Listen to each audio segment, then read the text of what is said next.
Hey true believers, today we're going to be discussing how to acquire and collect comics on the cheap. So I've got a few examples here in my show notes, and we're going to go through some of them. So the first really easy way to get a hold of like classic stories for dirt cheap for nothing is a series, or a print I guess, I really like, called the True Believers editions. And what these are, I've got like 40 of them at this point.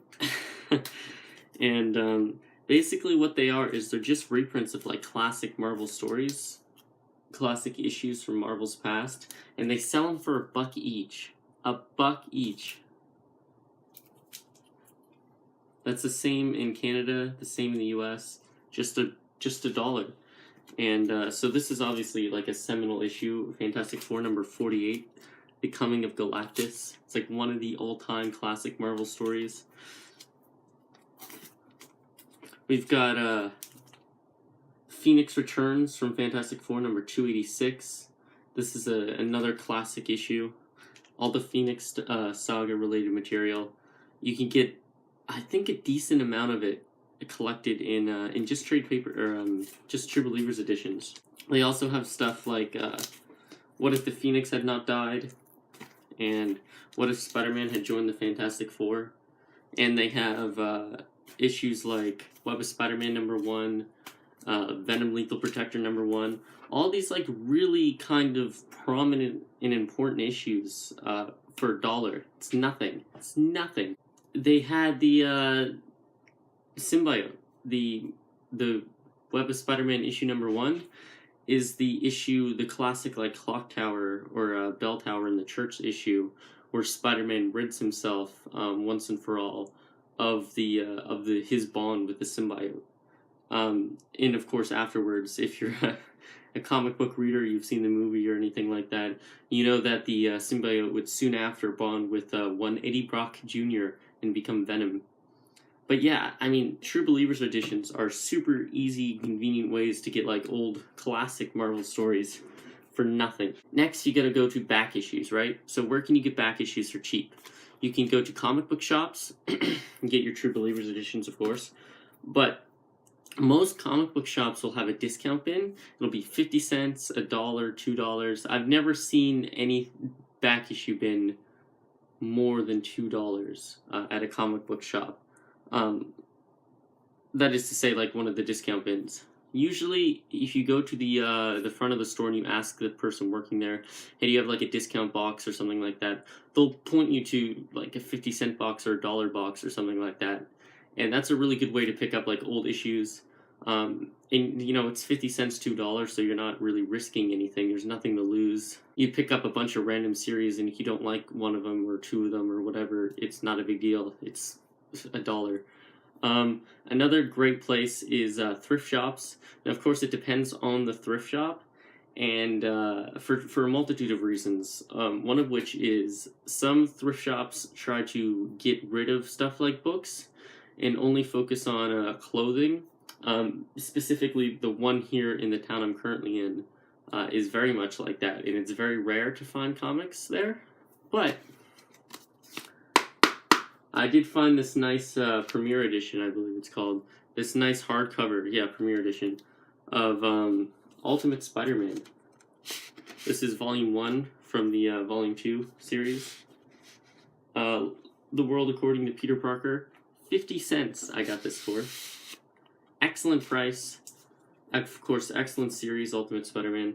This deals with the Ultimate Mysterio, who would later be revealed, if you read Spider-Man, to be the Quentin Beck of Earth 616, the original Mysterio. Another great way to get old comics for really cheap is just eBay. If you go on eBay, you look up comic book lot, random comics for sale. I tend to look up comic book lot. You can get these really incredible deals. You can get like 100 comics for $50 or something like that. 50 comics for $30. Just random issues. You can get some real good ones in there. You could go to garage sales. If you have a lot of those in your town, you're in one of those cities. Garage sales are an excellent way to get comics on the cheap, providing you can find some that actually have comics. I would recommend going on Craigslist or Kijiji, and Kijiji is the Canadian Craigslist, basically. I'd recommend going on those sites and looking up keywords like garage sale, yard sale, comic books, video games, whatever you happen to be looking for. That's an excellent way to get them for cheap. Flea markets are your best friend. They're certainly mine. I got the second appearance of Deadpool at a flea market in decent condition for 50 cents. And I got a lot of back issues of Sleepwalker. I got New Warriors, which I'm hunting down. I keep track of all my little comic book escapades in this little journal here. And I got X Factor, a whole bunch of X Factor, some Excalibur you can get there.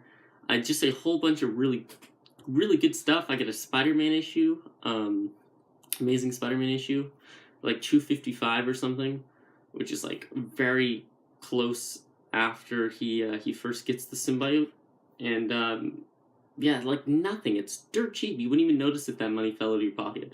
So flea markets, there are some people who sell books for quite a bit more at flea markets, but I've not had very much trouble finding people who sell comics at a very reasonable price. At least at the flea markets I've gone to in the Atlantic Canada area. Pawn shops, sometimes, you know, if you go into a pawn shop and you see they have like a pile of comics or a small box of comics, sometimes they'll sell them for pretty cheap, but you will be paying a little bit more probably at a pawn shop. You might be paying $2-3 for like a back issue rather than like $1 or what have you at a comic book shop or somewhere else. So another way I really like to collect old back issues, old comic books, is the Essentials editions from Marvel, or on DC's, smell good, on DC's side of this sort of table, you have what's called the Showcase Presents, and basically that's the same as this Essentials book. And what those books are is they're just these massive, like, 25 issue, I think this one's 23 issues, reprints of a bunch of old stories in order, and they're in black and white and they're printed on like pulp paper. But you know, for what you're paying for them, which is basically like $5-10 oftentimes tops, I never pay more than $10 for these things, unless it's like one I'm specifically looking for online. But yeah, you'll probably never have to pay more than $15 for one of these, even online, unless it's a really desired one. But yeah, these are awesome. I have the entire Luke Cage Hero for Hire series collected in these. Just 2 volumes, 50 issues, 49 issues in an annual. Easy, like, I paid for the whole series, I paid maybe $20. I paid maybe at most $10 for each volume, and that's it. And yeah, they're awesome. I've got a Hulk one back there. They reprint a bunch of really cool stuff, important stuff. I've got a couple Daredevil ones, a couple Doctor Strange ones. Really quality stuff for what you're paying. And they're not in print anymore. They're not around, but they are still super cheap. $10 I got this for. 23 issues, Spider-Man, very desirable character. It's totally worth the money. I absolutely recommend these. They are fantastic. They are essential, even.